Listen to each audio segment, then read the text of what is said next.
Wonderful. Thank you so much, everybody. Let's dive in. We've got lots to cover this morning. Welcome to our webinar.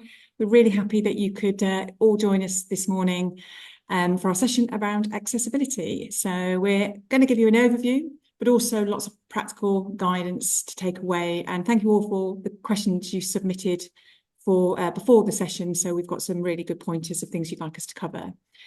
We've got specialists from 3 different areas of our business joining us today, because part of what we want to talk about is how combining expertise in different departments is a great way to tackle your accessibility challenges.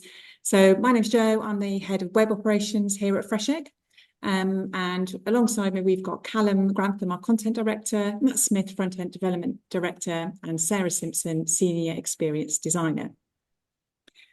We're going to be covering 3 main areas over the next hour, and they are going to be grouped around, firstly, what we mean by accessibility. So we know there are lots of ways that people interpret it. We want to talk about how we think about it at FreshEgg. Secondly, the business case. Lots of you asked questions about this before today. So we want to hopefully give you some really good ammunition to take to stakeholders where you need buy-in or investment in this area. And then the rest of the time, we'll be focusing on practical impacts. So hopefully giving you some real things to spot and solve and how to take things forward in your own organisations. So we're going to start with the role of the Web Content Accessibility Guidelines, known as WCAG. So people often focus on WCAG as the first port of call for accessibility. So what exactly is it and what role does it play? Well, WCAG are some sort of internationally recognized guidelines that are sort of run, I guess, by an organization called W3. They're very widely used and kind of form the backbone of lots of bits of legislation and practice around accessibility. I know that I'm sure lots of people on the call are familiar with them. We wanted to address it because I think as soon as you start looking into accessibility, you start encountering concepts like AA and AAA, and really all of these things come back to WCAG. So WCAG has essentially 3 levels. The lowest level is A standard, the second is AA standard, and the top level is AAA standard. And those are, it's kind of 3 broad buckets of accessibility compliance according to its guidelines. What we find is a lot of organizations kind of will have a focus on achieving AA standard in particular, which is considered a kind of good baseline for accessibility. Some organizations will try to push further towards AAA. But I think understanding WCAG as being just that, a good baseline of areas to focus on, is a really good way to think about those guidelines. They're a great starting point for thinking about and understanding web accessibility, and the guidelines themselves are slightly technical, so not necessarily that approachable, I think, which puts some people off. But there are some great explainers and guidance from other organizations out there around the guidelines that really break them down. We're also seeing W3 themselves make progress in this area in terms of the next draft of the WCAG guidelines, which will be 3.0, has a slightly different framing. So at the moment, if we flip into the next slide, at the moment, WCAG's kind of guiding principles are around perceivable, operable, understandable, and robust. And the guidelines are very much framed around these 4 pillars, with 3 we're seeing some divergence from that to more sort of user-friendly language, I think, and user-friendly concepts, and how some of the ideas within the guidelines are broken down. But they still do fundamentally map across these 4 areas. So, and these are important to think about, and I think do give a kind of comprehensive coverage of the different areas that you need to think about when we approach accessibility. So perceivable, are users able to understand the information that's being presented to them? Operable, can they actually use it in whatever way they come to interact with that system? Understandable, is the content itself understandable? Can people understand what they're looking at and what they're supposed to do in a way that will meaningfully address their needs? and robust, which is, does the system work across different technologies? Does it enable people to interact with it in the way that they want to? Okay, great. So if WCAG is a starting point, what does being accessible actually mean? Big question. I think a lot of people, when they start to think about accessibility, they think about permanent disabilities. They think about people with vision impairments. They think about people with motor impairments and how they interact with the web and digital content in general. But actually, it's a bit bigger than that, really. Not to scare you all, but creating an accessible experience in its nature is going to create a better experience for everybody. So when we're creating things in an accessible way, we're actually creating a nice experience for people who might have a situational issue. So it might be somebody who's got, I don't know, an eye infection, or a new parent that's holding a baby and can't operate a computer or a phone very easily. It might be somebody who's got a temporary disability as well. So it might be that they've undergone surgery, so they're not able to kind of, function in the way that they normally would do. So you're kind of sort of creating an experience that everyone's going to be able to use. And also, it's not always just about kind of vision, motor impairments. We need to think about neurodiversity as well, and creating good experience for people who are neurodiverse. And also people who are experiencing or have experienced trauma too. That's very important to consider.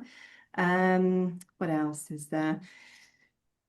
I suppose, yeah, we're coming on to this as well, that when we think about WCAG, that WCAG doesn't focus on perhaps as much. So neurodiversity for sure, trauma for sure, also a lot of cognitive, I think, accessibility issues. There's presence of that in WCAG, but it doesn't really focus on that to any great degree. Yeah, I feel like if you're combining accessibility guidelines, but also good experience, like UX practices, best practice, you're going to create that a fantastic experience for everybody, aren't you, really?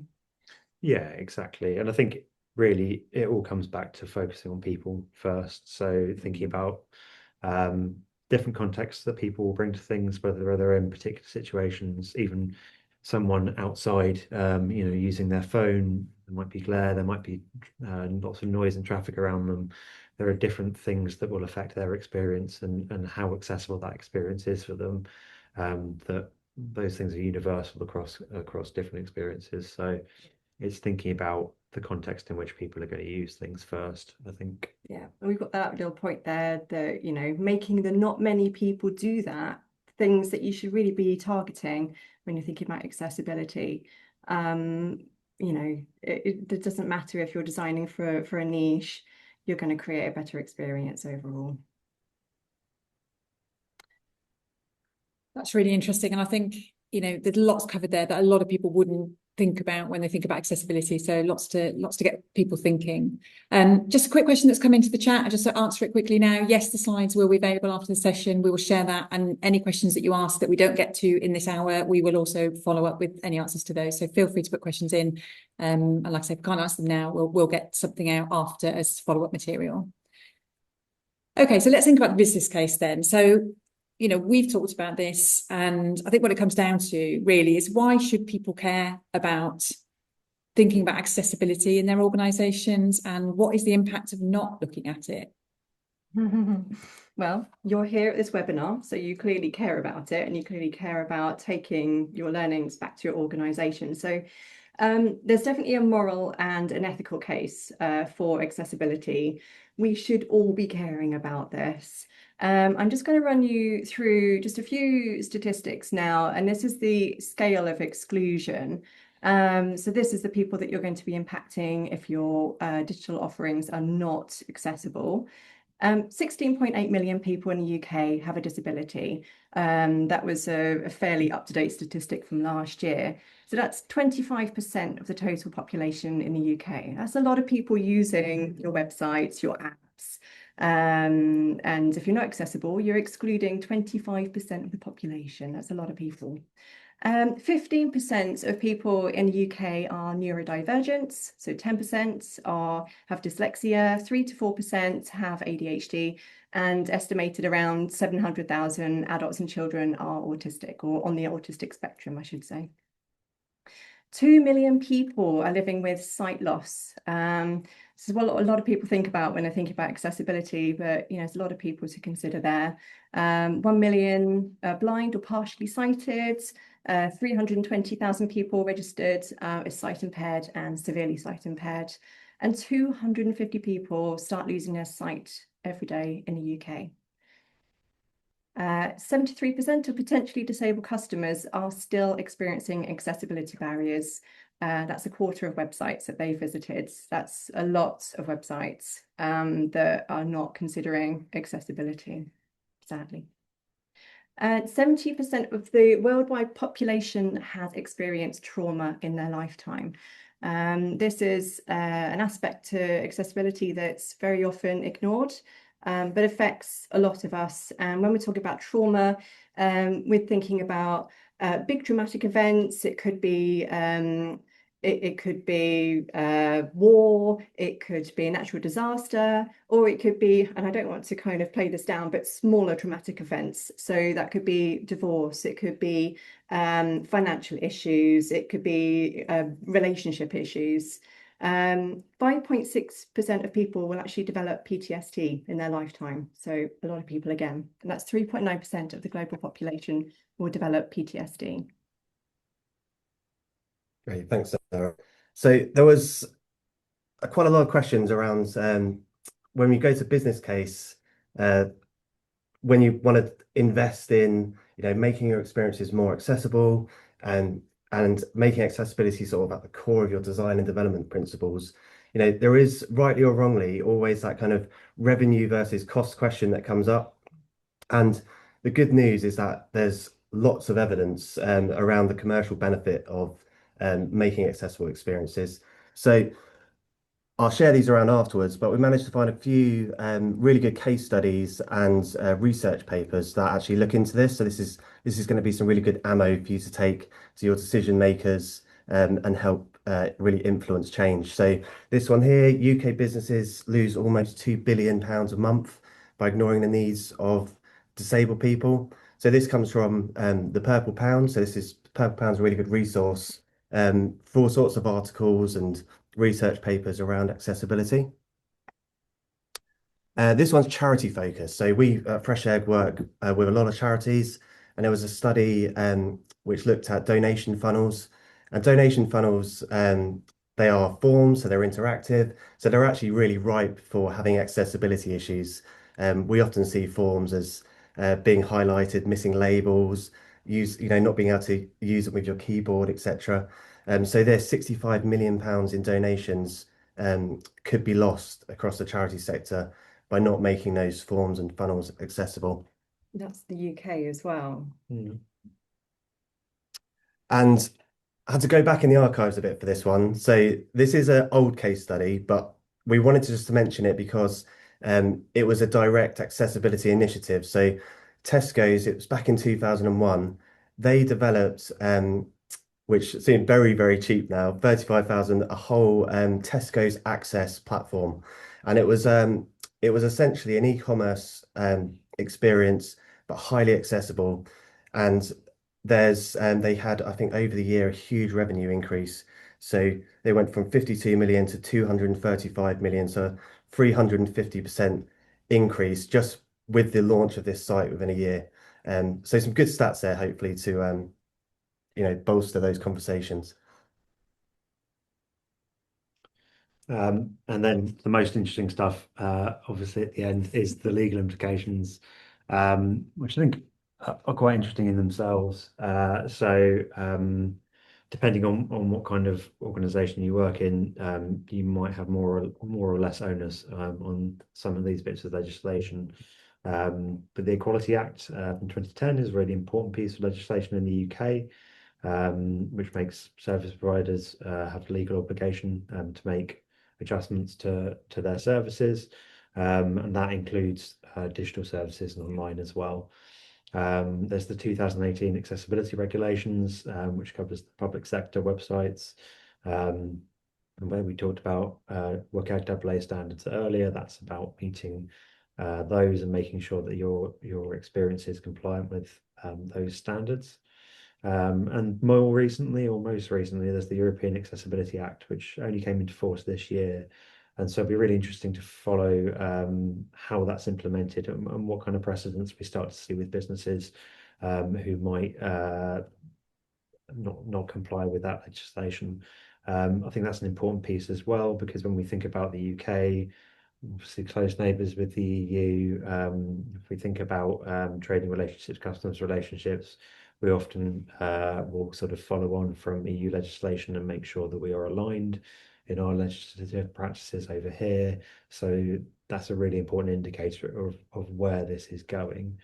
I think it's worth saying in the UK, to my knowledge and through my research, no one has ever been successfully sued, though there have been lawsuits which have generally been settled. And in the US, it's quite common for there to be lawsuits and for the settlement to involve the person or the organization being sued, making sure that their website is brought up to at least AA standards within a specific time frame.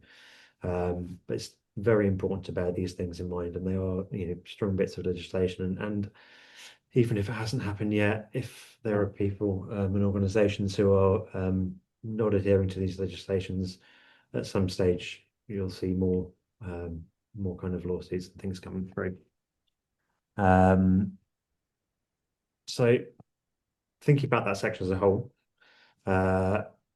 in brief, what to say to your boss about it. I think the first section that Sarah covered is really, this affects our customers. No matter who your customer base is, they are going to be affected by the accessibility of your experiences. Then to some of Matt's points, you've got this customer base and you're missing out on revenue, on meeting their needs. Barriers put a massive brake on your revenue, as we saw with that statistic about charity revenue. And investing now will save you money later. If you build accessibility into your experiences from the get-go, that will save you money versus trying to do things in retrospect. And obviously, finally, on these points, it's the law. So, don't become the precedent, don't become the example. Make sure you're getting ahead of those legislative changes when we think about the EEA. These are all really important things, and I think good levers for business conversations. And I think there are so many benefits. Yeah, I just wanted to add as well these additional points. So from a development point of view, when we talk about developing accessible experiences, the very nature of doing that is creating clean, well-structured code for our websites, and that in turn has a byproduct of improved SEO. So the likes of Google, they're indexing, they can read your content better. You're going to get better website performance, potentially less bloat, etc. And more recently, we think about AI tooling. So you might have your AI agent, the likes of ChatGPT, where you're asking it maybe to go to a website and do a task. Interestingly, the same things that improve accessibility for humans improve it for AI agents and tools. And then lastly, just putting everything into practice, you're going to get a smoother, better experience. So, and that is going to improve conversions for all. So yeah, really it's really easy to see all the sort of added benefits beyond just accessibility.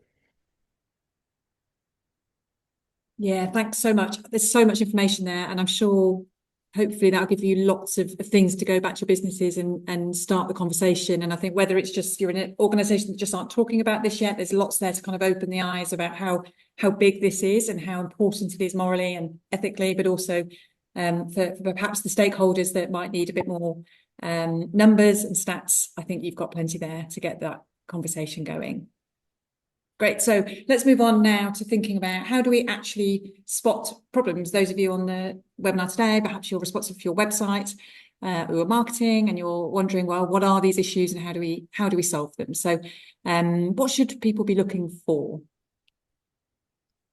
I think some of the questions we had in this area were really focused as well on how to get started with an accessibility sort of audit or an accessibility project. And I think I would always come back to one place in terms of getting started, which is understanding your users. So I think for an accessibility audit project, the best place to start is by talking to your users, by conducting things like usability testing. Through that, you can start to watch people interact with your website, start to see where they might get stuck, where they pause, maybe have a bit of trouble reading certain bits of information, where they click on something and something happens that they weren't expecting, where they can't see things that you think are important and you think that they've missed, that you take for granted are just in the experience. I think the thing with usability testing in particular that puts people off it is the idea of cost, the idea that it can be quite expensive, but actually it can be quite cheap and accessible as well. It doesn't have to be an expensive process, certainly to get started and to get buy-in. So if you can get people that you know who might be representative of your audience, whether that's friends, family, extended networks, through your organization, to just use it, take your phone out and give people your phone to use your website on, or your app. That's a great way to get started, and through doing that and through capturing some of that experience, you can then unlock sort of buy-in to do more with that as well. We find that usability testing videos is such a powerful way of communicating with businesses about the problems that exist on their websites and in their experiences. And I think that applies within an organization as well. Start there, get a grounding of what the actual problems are, start with people, and use that as a narrative tool.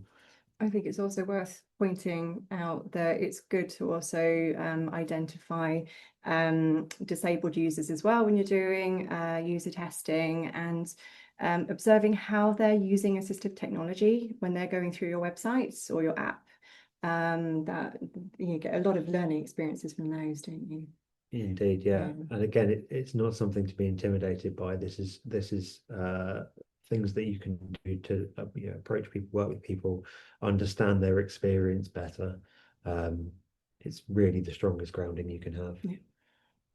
I think that leads nicely on to then other things that you can do to sort of pick it up from there as well. Yeah, so I wanted to highlight just some free, just practical tools that you could go away and use today yourselves for testing your websites and web experiences. So they're kind of three different tools which are going to give you sort of three different perspectives. So firstly, Lighthouse. Lighthouse is Google's audit check. So you can do things like testing performance and SEO best practice, but it also has the ability to check accessibility, so technical accessibility things. So this actually is really good just for giving you a quick benchmark, but it's not without its pitfalls, and we're going to come on to an example in a minute. So these aren't perfect. Silktide is a Chrome plugin which you can add, and it gives you a little kind of slides out, and it gives you all sorts of tools that you can run to check things, like the order of headings, is focus states in place, but it also has ways you can replicate some of the assisted technologies. So perhaps you don't have the likes of JAWS screen readers and things like that, which can be expensive. These are the types of tools people use, but you can get a good idea by using something like Silktide. It will read out the contents of your web page in a similar way.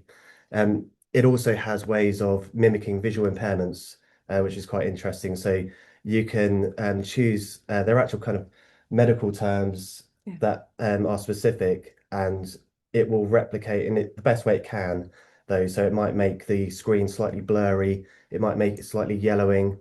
There's also features where it might kind of put a dark spot in the middle. So you can really kind of understand those needs. Lastly is Screaming Frog. So Screaming Frog's a tool typically where you can crawl many pages. So we'd recommend using this for kind of working out the scale of the issues. So if you're finding sort of patterns and systematic issues, this is a good one. I know Callum, you've got a few more points on this later. So there's some things you can do to find some issues now. But I just wanted to also highlight some of the things that your development teams can do as part of their development best practices. So at Fresh Egg, when we're building websites, we use a tool called Storybook to document all our kind of components and our design system. And we enable accessibility tools right within that tool. So it will highlight things as we build. We also have automated tests within our sort of development pipeline. So the idea is that no technical accessibility issues are going to ever leave the door. So they get caught and flagged during build processes, so they never get deployed. And then just within our sort of dev team, it's continuous learning and evolution. You know, that's gonna help spot those issues. Yeah. I think just to add on that before we go into this as well, I was going to talk about this in a minute, but I'm bringing it forward because it makes more sense here.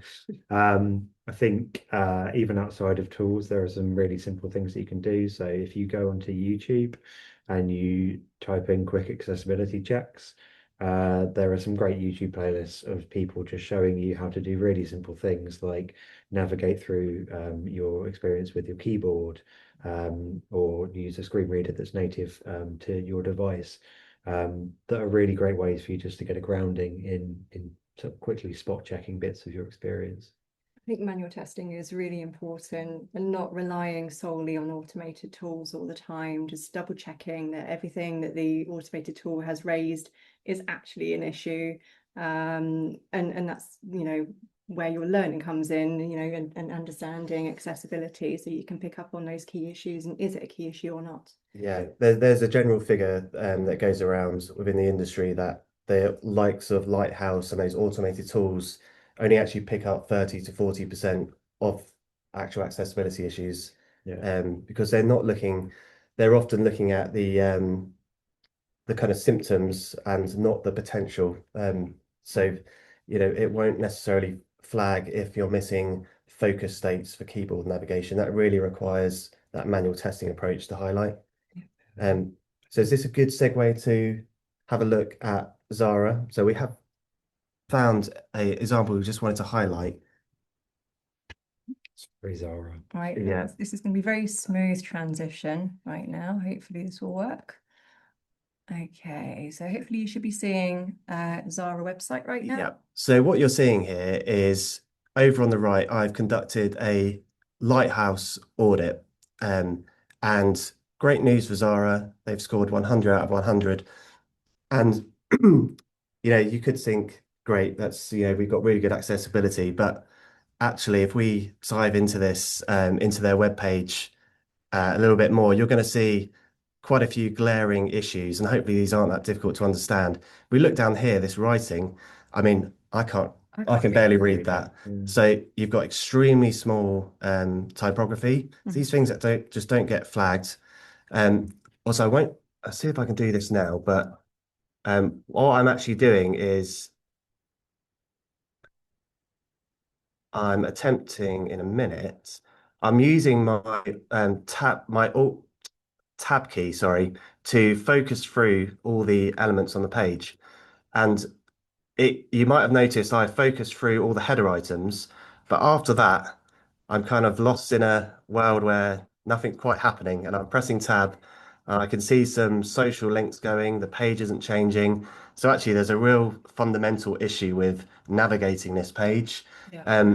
All these large images are clickable, and there's no highlight to say it's a clickable item. You know, it should have like a big blue border or something very visual around it. Focus state, so you know where you are on the page. You know, if you're using a keyboard, you're going to get very quickly lost on this site. So I think the learning here is to do use these spot checks, because if there are some technical issues, they will flag it and it is handy. But yes, do look beyond just if you get to 100, great. But certainly do go beyond that.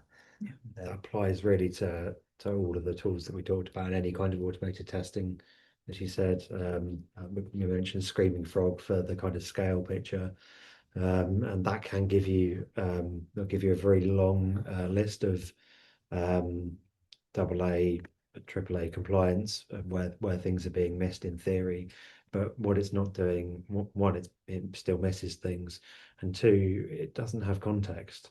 So it just flags things in code that might be issues. And a really great example here, which I think is pretty universally understandable, is around alt text. So alt text, obviously, that you have to describe an image where necessary, where it's going to benefit users. Screaming Frog will just flag any missing alt text as an issue.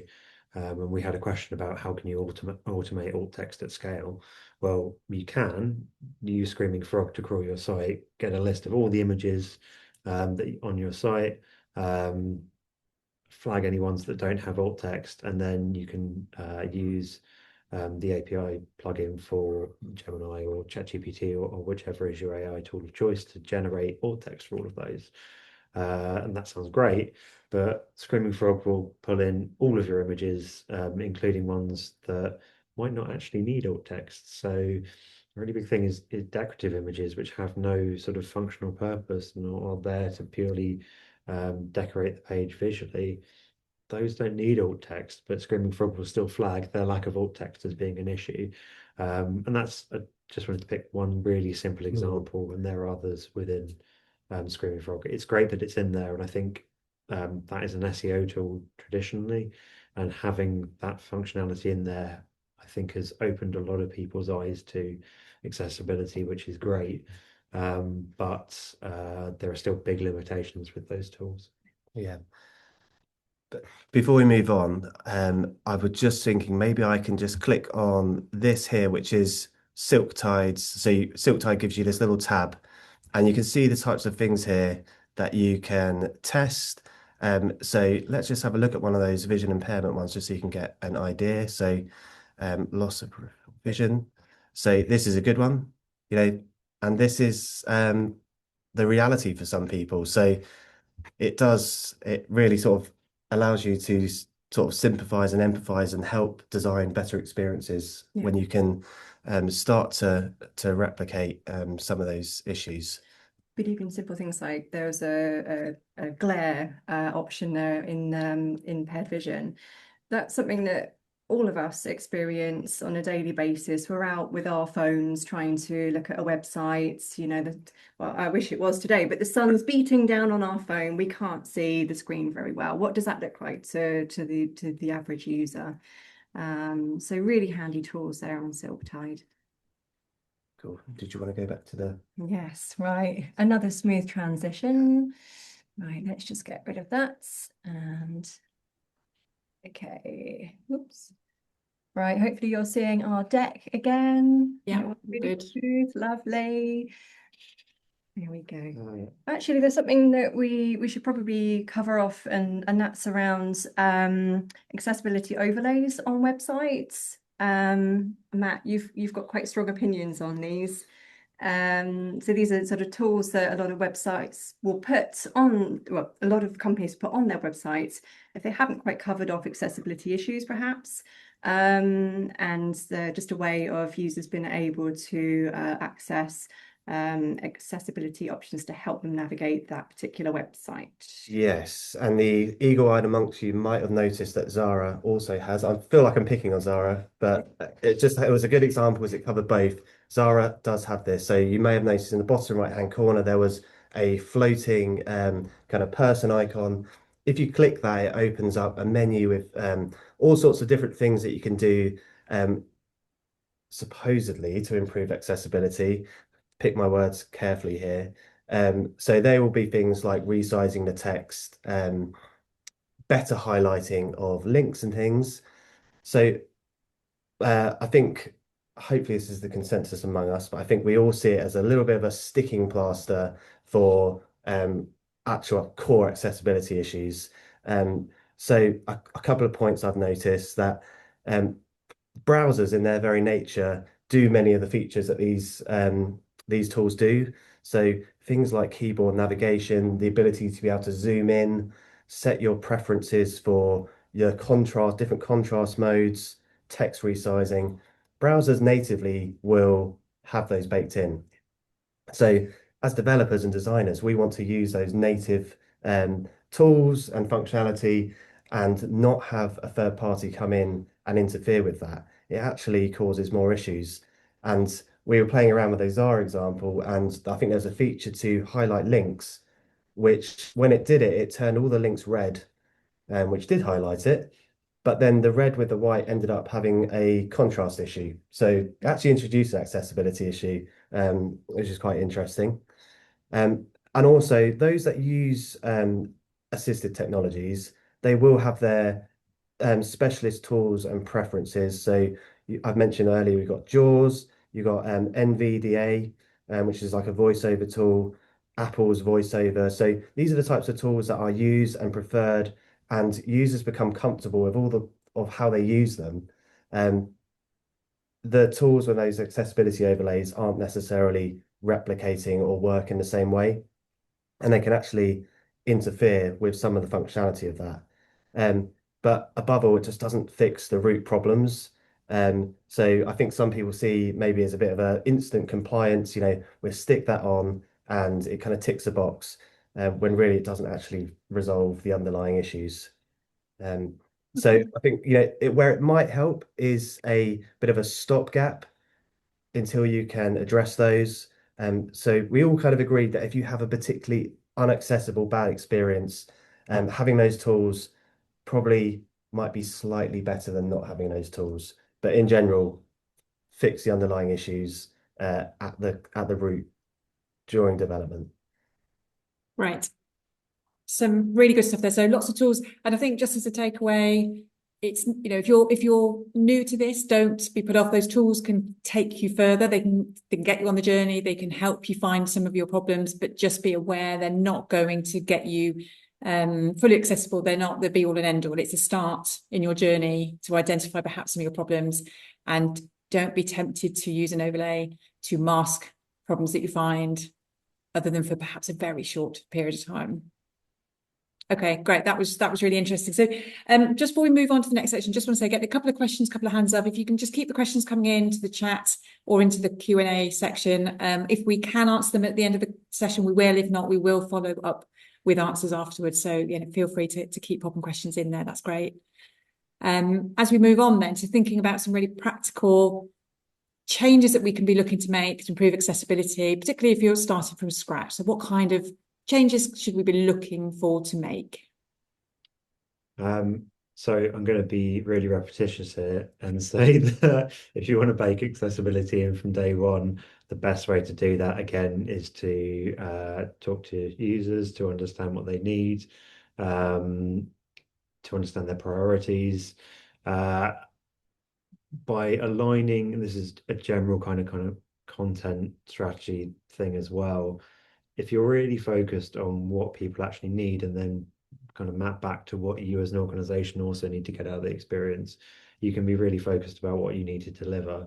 I think a big sort of not that talked about accessibility issue is just content bloat, where we have lots and lots of excess content that gets created that creates all sorts of problems with navigability of websites, that creates all sorts of problems with cognitive load, from just a lack of focus around what people are actually trying to do and what they need. And if you build that understanding in really early, then you can start to build from the right place. I think the other thing is we've talked about it, is getting the sort of team involved and together early on. So whether you're starting an accessibility initiative or you're starting to build a new website, get people with different areas of expertise together and really use that to kind of aggregate the expertise that they have around the whole experience, but around accessibility in particular. And that will take you further on day one than anything else, really. We've actually got a bit of an accessibility task force here at Fresh Egg. And we all put our minds together from design, dev, and content perspective, just to make the most accessible websites we possibly can, and just always making our team members aware of like what they should be looking out for all the time. And actually on that task force, so just to add in, is we've also involved our optimization team so that it's being thought about when perhaps you're doing some A/B tests. Remember your principles around accessible design and development there as well. Indeed. Yeah, I think there's loads of things, obviously, when you're again getting started, that you can start to think about from a technical point of view. I think he is thinking about the system that you're working in and the limitations of that. I think that we had some questions around Wix and sort of website builders and things as well. Even within that, there are things that you can look at. They have some great material on it. They have some what they call accessible templates. You don't know if the templates are accessible to a greater or lesser degree, but they have some specifically flagged accessible templates. So you can start to think about the system. But I think the best thing you can do is also get someone who's an expert in building in that system as well. Yeah, I mean, I just wanted to add from a development point of view, without going into sort of the nitty-gritty detail of how some of the technical accessibility is done, it's just to bring it up in conversation. When you're talking about developing new features, ask around accessibility, ask them, how you're approaching this, have you considered X, Y, Z? Because that's kind of awareness and engagement is, really going to drive up, ensuring that the best practice is put in. And on top of all that, all the good stuff around, building, testing into your development, etc. Yeah, all that good stuff. I guess from a brand perspective, there's, you could be in a really, really good position where you're doing a rebrand and therefore you can bake accessibility in from day one. But if you've got an existing established brands, it's sometimes quite difficult to kind of backtrack on accessibility. So just sort of double checking your colours, the contrast, which is what everyone always thinks about when they're thinking about accessibility, and just making sure that what you're putting out there from a brand perspective is contrast compliant. And if it's not, then maybe just think around like how could you change things just slightly, just so that you can actually make it accessible. You might have a light green brand color. Don't put white text on that. That's not going to be color contrast accessible in the slightest. There's so many other things that you can kind of cover off on brand. I feel like I could do a whole webinar just on brand accessibility. But I just want to show you two examples, two very big organizations, I would say, who we absolutely love, RSPCA and Lloyds Bank. They were in a really, really lucky situation where they were actually thinking about rebranding, and they decided that they were going to focus solely on accessibility as part of their rebranding process. So RSPCA, they've gone for a really lovely zingy, bluey kind of purpley colour and yellow. But constantly, whilst they were developing out their design system and their brands, they were constantly testing for accessibility. And I think they've created a really lovely, fresh experience. It looks very modern. It's very accessible, it's fabulous, and we absolutely love it. And the same with Lloyds Bank as well.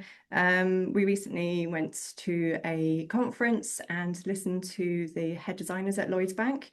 And again, they were solely focused on accessibility when they're thinking about their rebrands. And I think, again, they've done a really fabulous experience on all of their different various websites. So two websites to go and double check, go and have a little look at and see what they're doing really well. I think they're good examples.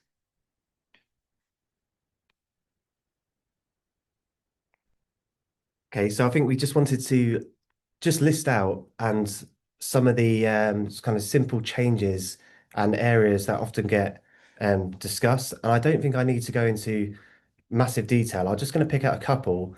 And I think these are the types of things that might help with conversations when you're having chats with designers and developers.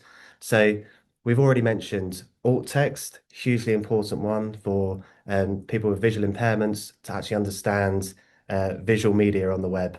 They need a description of it. Keyboard navigation, so that's tabbing through. So I showed you an example of how you can do that. Just tab through with your keyboard. And when you do that, a good accessible experience will highlight, and we call that a focus state.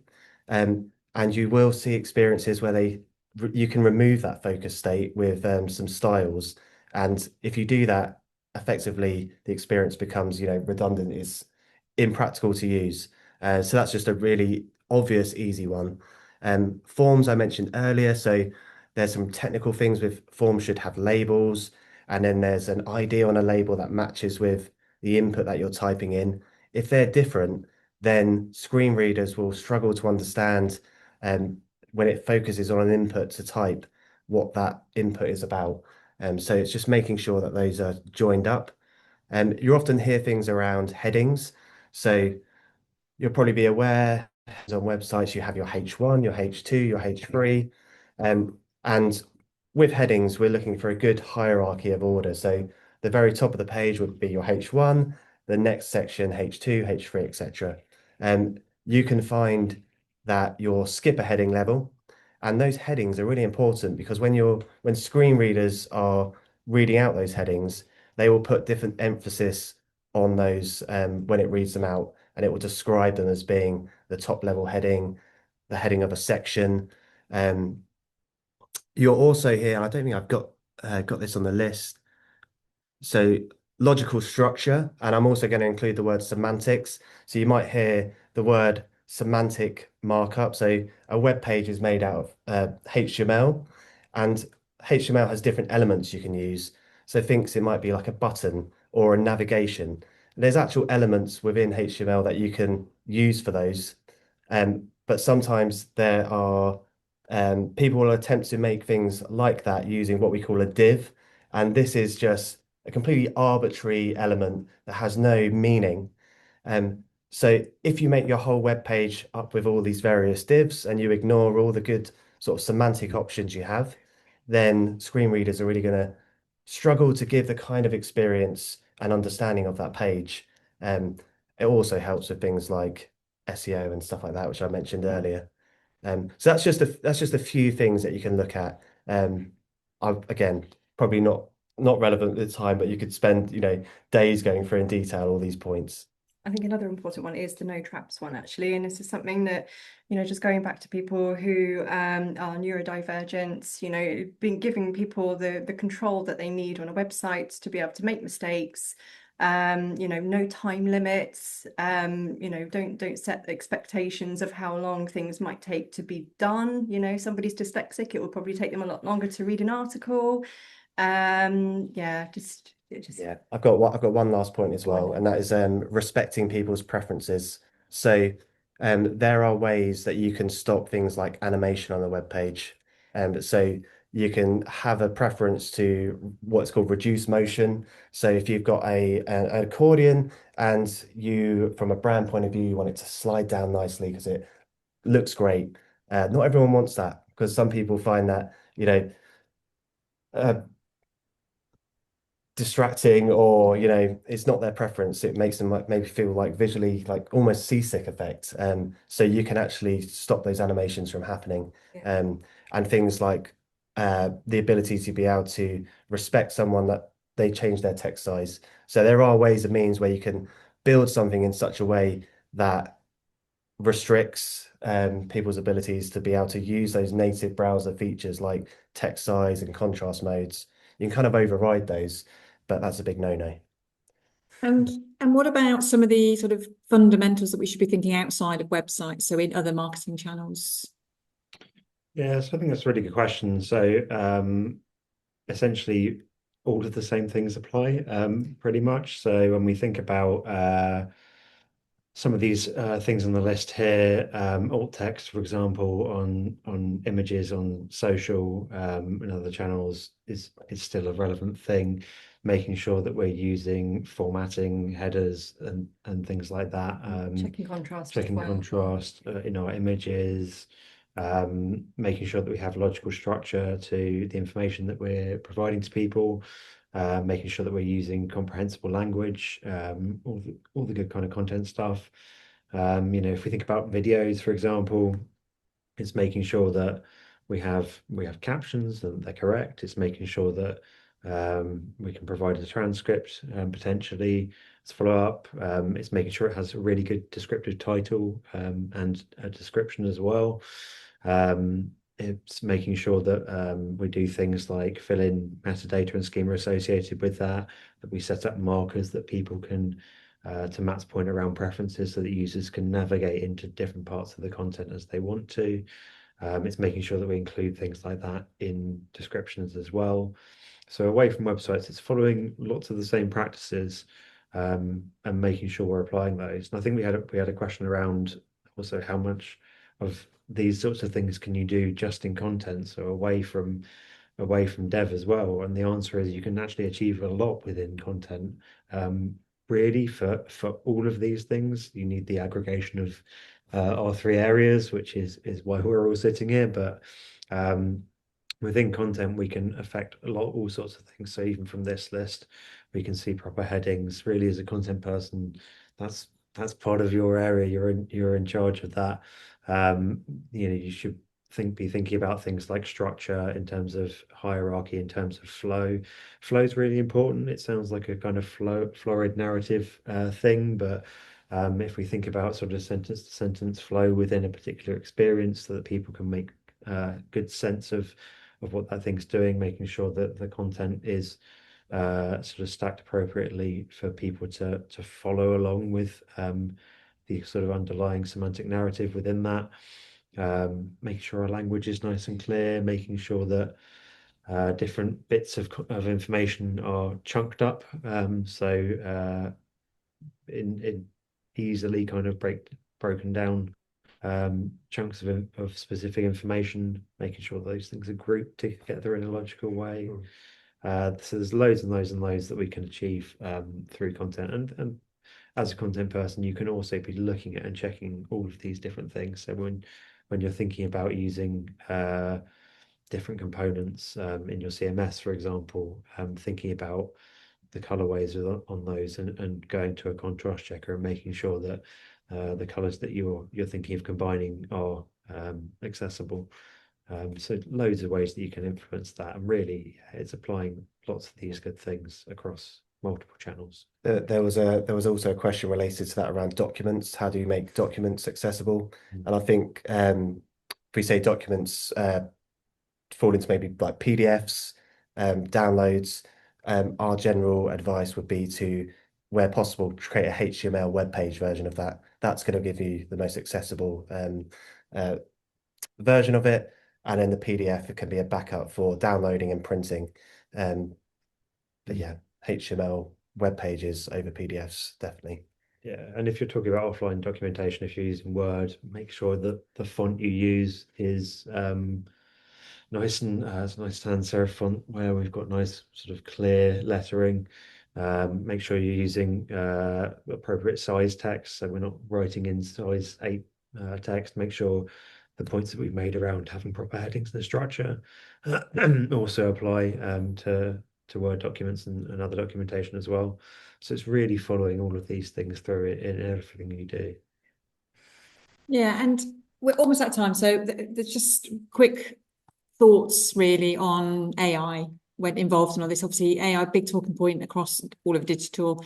How do you see that as changing the way that we're thinking of accessibility and what good looks like? Yeah, I'll just pick that up very quickly. I think there's a lot of different ways, and we've picked out a few.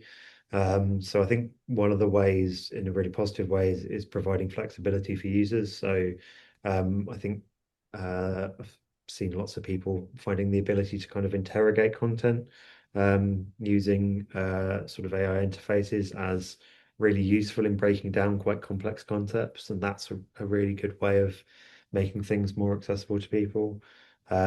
Changing content mode. So for example, AI that transforms image into text or breaks down longer text into bullet points, and so on and so forth. So again, that flexibility point and respecting user choices, actually AI can kind of enable some of that as well. And there are things like better speech recognition, so through improved AI in terms of natural language processing, that can really help people again engage with an experience in the way that they're comfortable with. And on our side, the one I picked out really is testing at scale, because that's the kind of biggest thing. There are all sorts of things you can look at in terms of more efficient development practices and helping it be baked in as well there. But I think that large scale data analysis piece is a really big area for people, and will help unlock that testing as well. I did just want to pause just to make the same point as we've made around all tools, which is there are still pitfalls, and like some of these things will get better over time, but reliability and accuracy, tools aren't always reliable in their outputs. If you're relying on tools to change their content, your content rather, you need to make sure you have fallbacks in place and rigorously testing there as well. Chatbot interfaces are everywhere.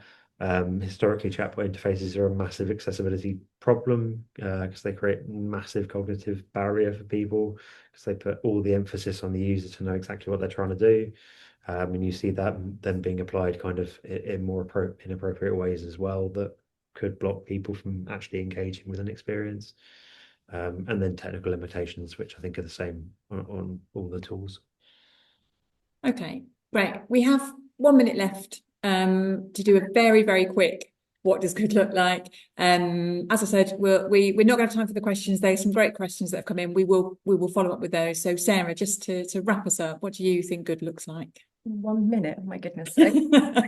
Here we go. So gov.uk and just side by side Zempler Bank. So gov.uk doing a fantastic job. They've sort of created a wonderful experience, very, very accessible.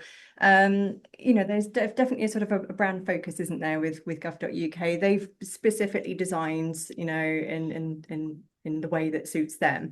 But for Zempler Bank, you can see side by side, very, very similar components, very similar page actually in terms of what it's actually doing.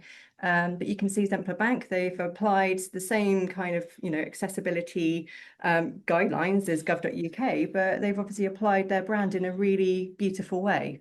And then just going on to the next example, which I don't think we're going to have time to show you, but I would advise you to go off onto the Apple website and just, you know, load up a browser voiceover plugin like Apple VoiceOver. And I think it's a really, really good example of how they've used ARIA labels to help people navigate around their site really well. Their links and their buttons are very clearly labeled. It's still a beautiful website, but it's also very, very accessible now, and just a very good example to go and have a look at. I'm just going to just quickly... Shows that brand doesn't have to be the trade-off, I think, with accessible experiences, where lots of people think of Gov as maybe being not the most aesthetically pleasing, but actually lots of that is to do with their brand choices, not accessibility. Exactly. Oh, if I can just go over onto the next slide without playing the video. There we go. This is a charity example. Just want you to focus in on that exit button on the side there. So this is a charity that focuses in on people who might be in an abusive relationship. And what they've done is they've understood their audience needs. The idea that somebody might be going to their website to get advice, and might want to get advice very quickly, but somebody who they don't want to know is they're looking at this website might walk into the room. So what they've done is they've created an exit button on the side of their website that follows you around everywhere. If you click on that, it takes you out to google.com, and the Pause website is gone. So just to kind of sort of eliminate any awkward situations that might make a situation worse, things like that are not covered in the WCAG guidelines, but I think that, you know, this execution is really fabulous for a charity that's got a particular focus. And that's all I've got time to show you. I'm sorry. Well done. Thank you so much, Sarah and Matt and Callum, for sharing all your experience and expertise and passion for this subject. It's been a real pleasure. I've learned stuff. Every time I speak to you three, I learn something new. And so thank you so much for your time today. And thank you to everybody who has joined us this morning.